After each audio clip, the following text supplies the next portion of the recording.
어디까지만 사회 현실에 그러니까 사회 모순이라는 부분들 뭐 이런 것들에서 흔들리지 않고 계속 싸워오신 분이에요. 분단과 민주주의에 대한 본인의 담론을 여러 차례 발표도 하셨고 그래서 모셨습니다. 우리 정도당 선생님.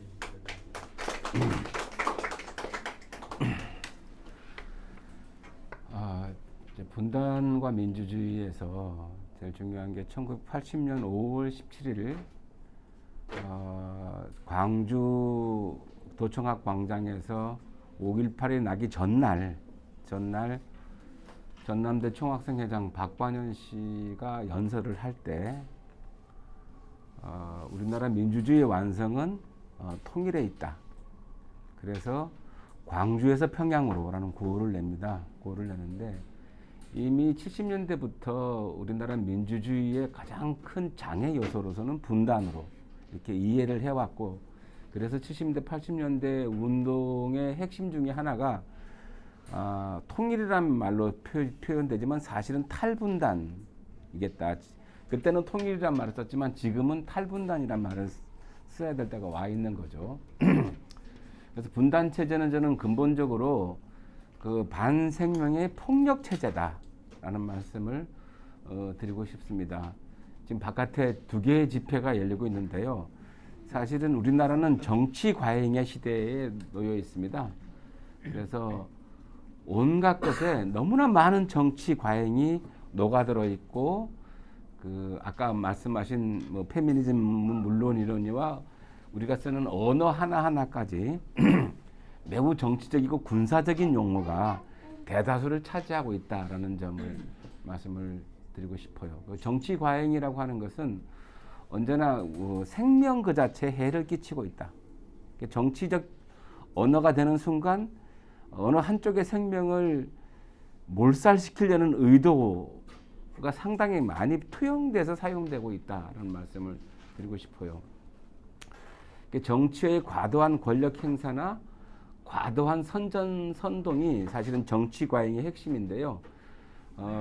지금 이제 여러분들이 느껴왔다시피 대한민국 건국 이래 지금까지 그 대부분의 정부들은 과도한 권력 행사를 해왔고 여기에 따라서 보수 언론지는 과도한 선전성동을 상당히 해왔습니다.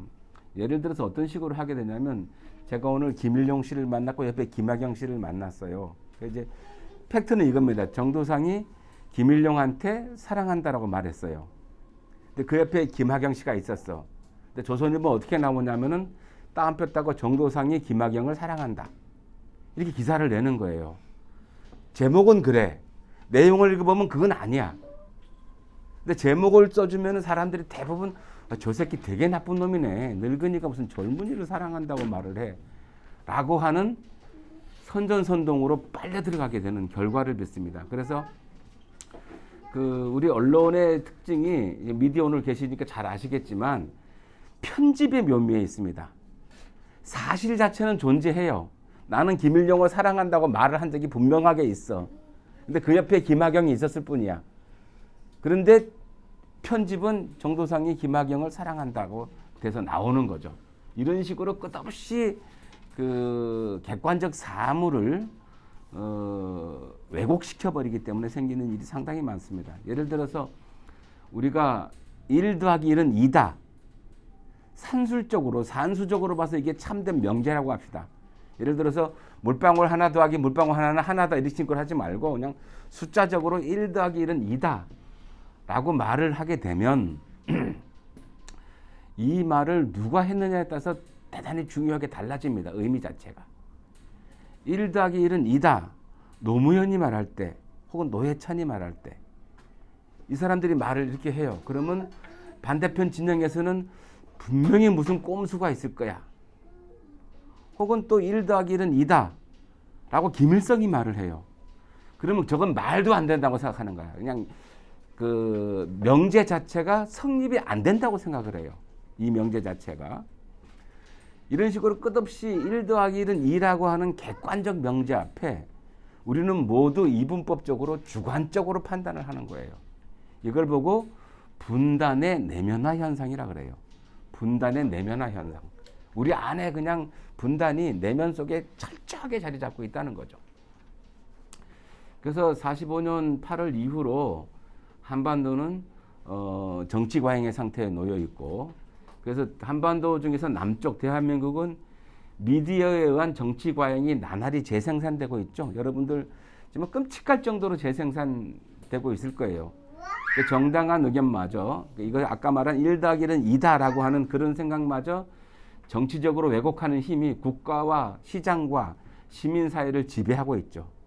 반면에 북한은 군사조직, 당조직, 생활조직 등을 통해서 정치 과잉을 재생산해내고 있고, 그로 인해 사물의 객관적 모습에 가닿지를 못하고 있어요.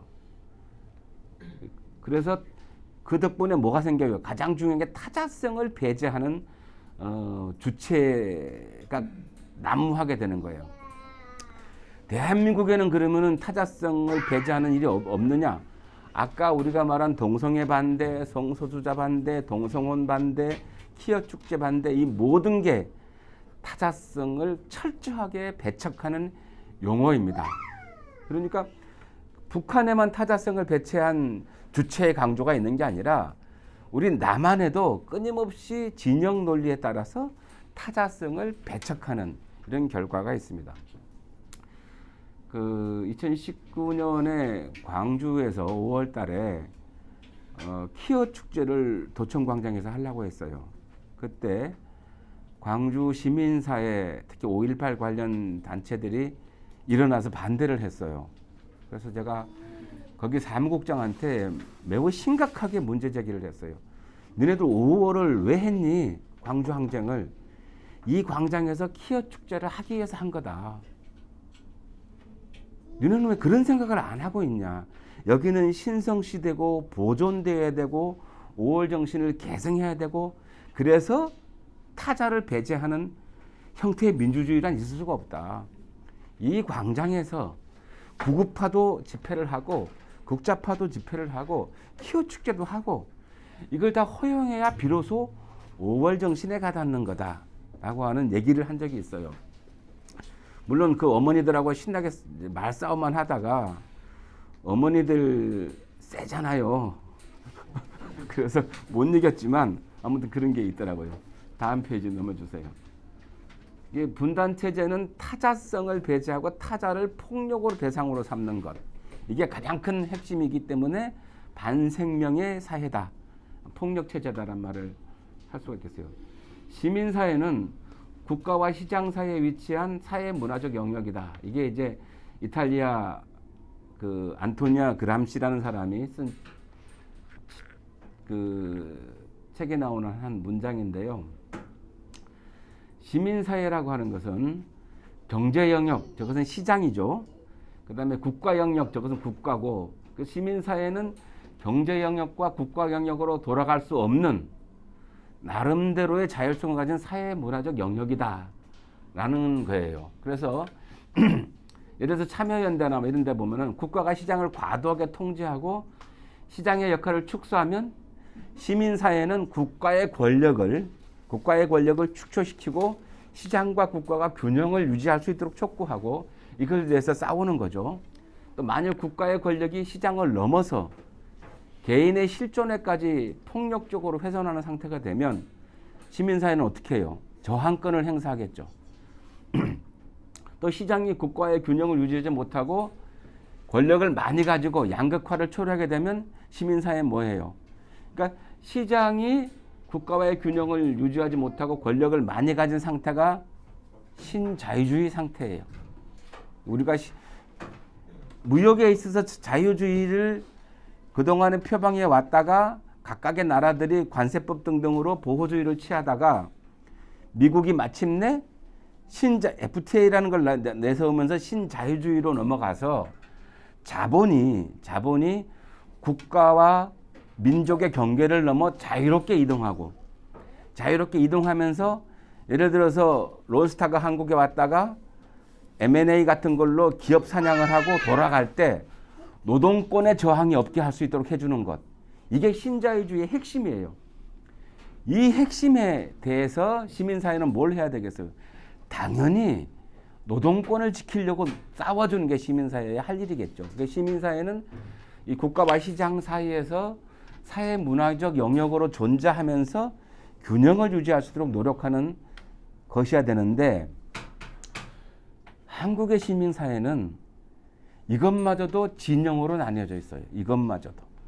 그래서 참여연대를 비롯해서 노동권을 중시하는 시민사회 혹은 성소수자나 여성 인권을 중시하는 시민사회, 페미니즘을 중시하는 시민사회는 전부 빨갱이야.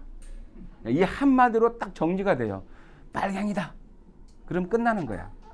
그리고 난 다음에 다른 영역의 시민사회에서는 그 빨갱이라는 것, 쟤들은 종북주사파야, 빨갱이야, 김일성주의자야 라고 하는 말하는 까닭은 저 진영의 타자성을 절대 인정하지 않겠다는, 저들은 타도해야 될 적인 것이지 우리와 같이 협치하고 연대하고 같은 하늘 아래 살아갈 수 있는 존재가 아니라는 사실을 언어로 드러내는 방식입니다. 이게 그것이 가장 첨예하게 드러난 데가 어디예요? 국회예요. 그러니까 상대방을 타도하겠다는 결연한 표지인 거죠. 김문수가 문재인은 김일성주의자다. 이것은 수사가 아니라 저 새끼는 죽이고 싶어라는 말이에요. 그냥 감옥에 넣어서 사형당하고 싶어, 사형시키고 싶어라는 표현인 것이지. 그러니까 타도돼야 될 대상을 빨갱이, 김일성주의자, 종북주사파 이런 식으로 언어를 만들어서 끝없이 재생산해내고 언론은 이걸 받아서 쓰고 있고, 이게 현재 이제 정치과잉 시대의 우리 한국 사회의 모습이죠. 다음 페이지. 자, 그러면 분단체제란 뭔지 한번 가봅시다. 자, 백낙청이라고 하는 이제 창작과 비평을 만든 우리나라의 석학이 계시죠. 백낙청은 우리 한반도의 분단이 지속적인 현실로 작용하고 있으며 실제로 지속적인 현실로 작용하고 있고 남북 전체를 포괄하는 하나의 체제다라는 것이고, 두 번째로 분단 체제는 자본주의 세계 체제의 하위 범주로서 작동하고 있다는 얘기를 하고 있습니다. 왜 그러냐면은 분단 체제의 시작이 자본주의 대 공산주의의 대결로 시작이 되었어요. 자본주의 대 공산주의 대결로 시작되었고 그 첫 상징이 남북 분단이었던 거죠. 물론 동서분단도 있고 남북분단도 있고 있었지만 베트남 분단은 자본주의와 그 공산주의 간의 투쟁이라기보다는 오히려 베트남 민족 특수성이 존재하는 거지만 어쨌든 동서독의 분단보다 더 강력하게 자본주의 세계체제의 하위 범주로서 존재하고 있고, 그래서 자본주의 경제를 특징 짓는 환경 파괴, 계급 갈등, 성차별, 인종차별, 양극화 등이 한반도에서 극단적으로 많이 발생하죠. 그렇기 때문에 분단체제라고 하는 것은 세계체제의 하위 범주고, 당연히 지금 말하는 환경 파괴, 계급 갈등 저런 것 다 포함해서 반대 영역에서 보면 신자유주의의 확장 이런 것들도 전부 다. 그러니까 우리가 왜 IMF 그 관리에 들어갔을까요? IMF 관리에 들어가야지 우리나라 경제 전 영역에서 신자유주의를 아주 빠르게 이식시킬 수가 있었어요. 그러니까 신자유주의의 핵심적 요소 중에 하나가 뭐냐면 노동시장의 유연화예요. 노동시장의 유연화. 뭐냐면 자본시장을 유연화하기 위해서는 반드시 뭐가 필요해요? 자본이 들어왔다 나갔다 할 때 치고 빠지고 벌고 빠지고 나갈 때 걸림돌이 뭐야? 노동이잖아요. 노동자들인 거야. 그래서 노동시장의 유연화를 강력히 요구했고, 노동시장의 유연화라서 등장한 것이 뭐예요? 비정규직. 정규직을 해고해서 비정규직으로 만드는 수법을 쓴 거예요. 그래서 노동시장의 유연화의 핵심은 노조의 힘을 빼버리고 노조에서 노동자들을 해고시켜서 노조 없는 비정규직 노동자를 만들어서 자본이 마음대로 흘러갈 수 있도록 해주는 것. 이게 이제 신자유주의의 핵심적 요소예요. 이것이 IMF 때 우리 나라에 전 세계에서 유례가 없을 정도로 신자유주의가 체제화돼 버린 대표적 사례가 IMF 사례입니다. IMF가 우리나라에 달러를 빌려주면서 이거를 요구했고 이걸 안 받아들일 수가 없었어요. 당시로는 그런 것이고, 자 바이든의 시대는 다를 것인가? 트럼프의 시대하고 크게 다르지 않을 것이다라고 이제 보고 있습니다. 다음, 자 분단 체제의 유형으로 백낙청은 세 가지를 얘기했어요. 동아시아에 존재하는 고유한 체제. 자 우리 분단 체제는 한미일을 한 축으로 하고 북중러를 한 축으로 하는 동아시아에 존재하는 매우 고유한 체제로 작동을 하고 있습니다. 사실은 우리 분단 체제에서는 국지전이란 존재할 수가 없어요. 그냥 우크라이나는 국지전이 가능해요. 개입 안 하면 되니까. 근데 우리는 한미일 남북이 국지전이 붙으면 반드시 세계 강대국들이 자동 개입하게 돼 있어요. 왜? 군사 동맹이 있잖아요. 한미 군사 동맹. 그럼 북한은 없겠어요? 북중 군미 군사 동맹이 당연히 존재하겠죠. 그리고 한미일 그러면 저쪽은 뭐가 있어요? 북중로가 있는 거야. 그러니까 이 체제 안에서 동아시아 체제 안에서 동아시아의 힘의 균형을 유지하는 체제. 동아시아에서 힘의 균형을 유지하는 체제고, 미국이 대중국 전략의 최종적 목표는 중국의 5분할입니다. 중국의 5분할. 우리가 차이나라고 하는, 차이나는 진시황의 진나라에서 따온 이름이죠. 차이나라고 하는 중국 고유의 한족의 국가 하나, 티베트 독립, 신장 위구르 독립, 만주 독립, 대만 독립, 이렇게 해서 그다음에 그 내몽고 독립, 이렇게 해서 중국을 5분할하는 게 미국의 대중국 전략의 최종적 목표인데, 이 최종적 목표가 있기 때문에 동아시아 내에 한미일 군사동맹을 계속적으로 확장하고 강화시켜야 됩니다. 당연히 북한도 여기에 맞서 가지고 북중러 군사동맹을 계속적으로 확장하고 강화시켜야 될 필요가 있는 거죠. 이것이 그래서 이 미국의 패권과 중국의 패권이 충돌하는 게 동아시아예요. 그래서 동아시아에 존재하는 고유한 체제로서 분단 체제가 있고, 두 번째로 분단된 두 개의 국가, 대한민국과 조선민주주의 인민공화국이 자기 재생산 능력을 가지고 있죠.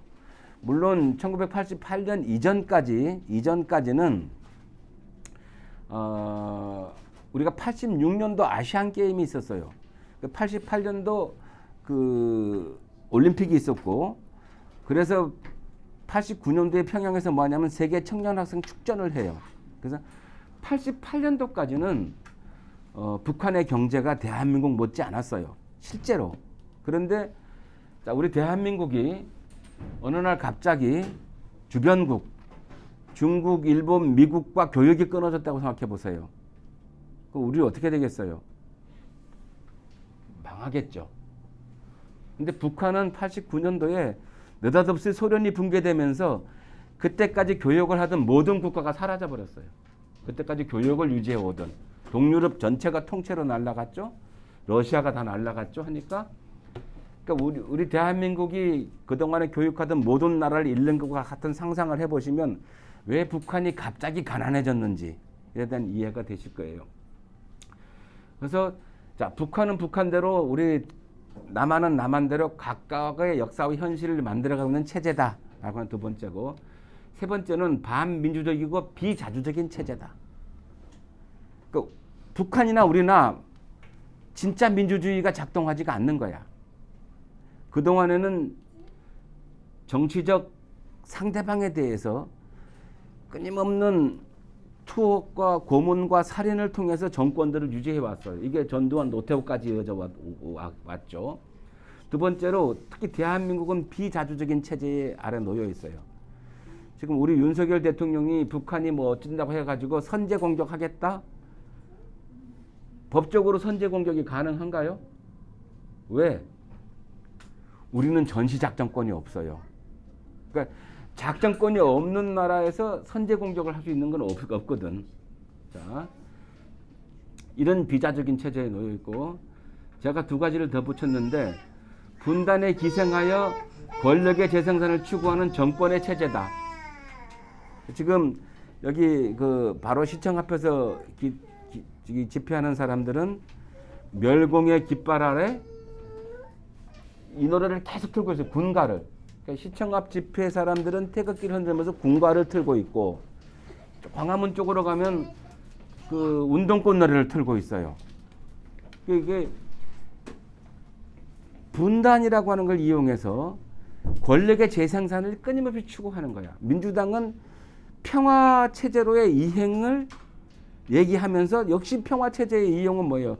분단이 얼마나 나쁜지를 얘기하면서 평화 체제로 이행하는 것을 통해서 권력을 재생산하려고 있고, 또 다른 정당은 분단 자체의 기득권 관리를 통해서, 그러니까 분단을 통해서 기득권 세력들이 성장해 가는데 이 기득권 세력의 관리를 통해서 계속 새로운 정권을 만들어 가고자 하는 체제이고, 다섯째로는 실생활과 인격에도 적용하는 내면의 체제라고 얘기했는데 아까 1 더하기 1은 2 예를 들어서 설명을 해드렸던 것 같아요.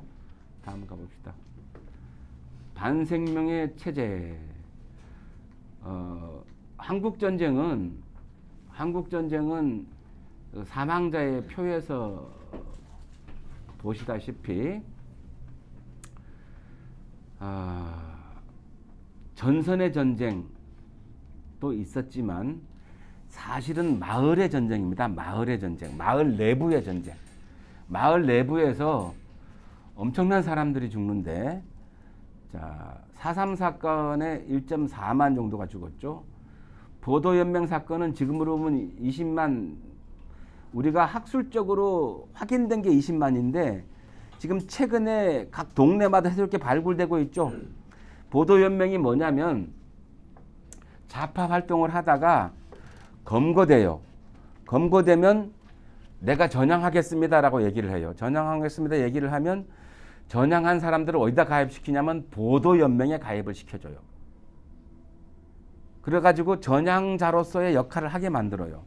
그런데 6.25 전쟁이 터지자마자 이 보도연맹 가입자들을 전부 야산에 불러 모아가지고 쏴 죽여요. 이게 공식적 확인된 사람만 20만. 지금 더 확인되면 아마 저것의 2배 정도는 아마 나올 텐데, 우리 대한민국 정부가 그냥 갖다 쏴 죽인 숫자가 공식적인 게 20만, 비공식적으로 한 40만까지 됩니다. 이게 한 마을에서 일어났는지 끊임없이. 그 다음에 북한이 지배했다가 떠나면서 이제 북한이 들어와 가지고 점령한 지역이 있을 거 아니에요. 이 점령한 지역에서 떠나면서 소위 말해서 친일 지주 인사들, 우익 인사들을 죽인 숫자가 14만. 인민재판으로 죽인 숫자가 14만이에요. 그래서 우리 6.25 전쟁은 전선과 전선에서 벌어진 전쟁이라기보다는 같은 마을에서 죽이고 죽임을 당했어요. 같은 마을 안에서. 왜 그러냐면 단순히 국토 간의 전쟁으로서 벌어진 게 아니라 계급투쟁의 양상을 띄었어. 자, 북한이 어떤 마을을 점령하게 되면 이 마을에서 살았던 지주 및 그 가족들 전체를 그 마을에 가난했거나 머슴이었던 사람들이 때려 죽이는 사건. 그럼 도망칠 거 아니에요. 그러면 이제 북한이 패퇴하고 넘어가서 국군이 들어오면 반대로 도망쳐서 살아남은 지주의 가족들이 다시 남아있던 마을 사람들을 쎄가리 죽이는, 이게 반복됐어요. 이게 대표적으로 문학, 우리가 여러분들이 배웠을지 모르겠지만 황석영의 손님, 윤은길의 장마. 아마 장마 같은 경우에는 배웠을 거예요.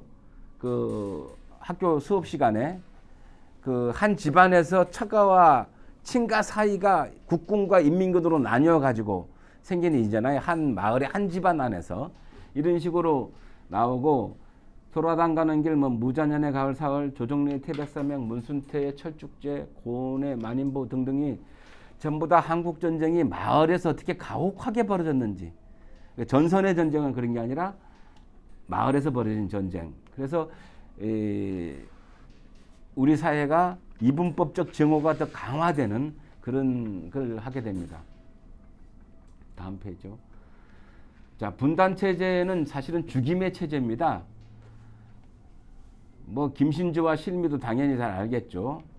여러분들 이제 인터넷에서 소년 북파 간첩이라고 치게 되면 무수히 많은 사례가 나옵니다.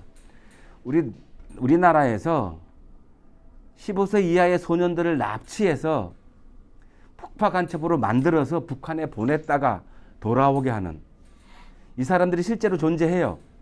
존재하는데 군인으로서 역할을 다 했는데 보상을 못 받아. 왜? 기록에 남겨두지 않았기 때문에.